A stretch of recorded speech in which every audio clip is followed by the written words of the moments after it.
dia ka tsy maintsy nandraindraiky zany zay amin'ny ato amin'ny service satria hita zany fa misy fandrobatana mihitsy zany le raha dia avy koa zany tsô zany hihitatra amin'io resaka toerana masina io zany fanapahana kakazo dia manjary simba koa zany le kolontsaina.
Dia raha vao tapatapaky zany ro kakazo ro dia mety ho ritra io lohasaha io satria io lohasaha avy anatin'ny atiala io zany rano avy any zany mandeha aty ambany aty ampiasan'olo amin'ny resaka tanimbary sy culture maraîchère sy sisa sy ny sisa.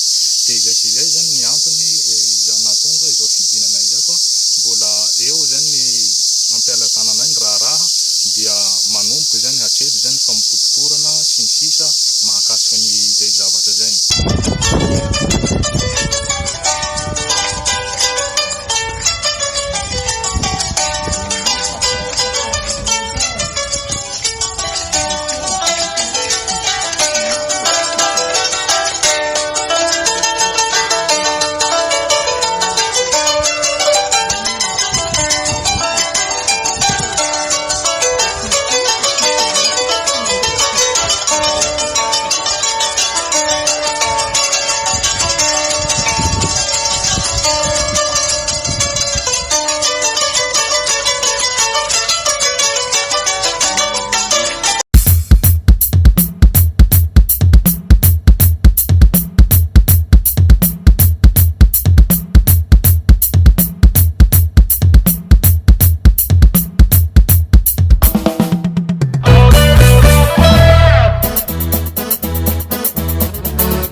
Yeah.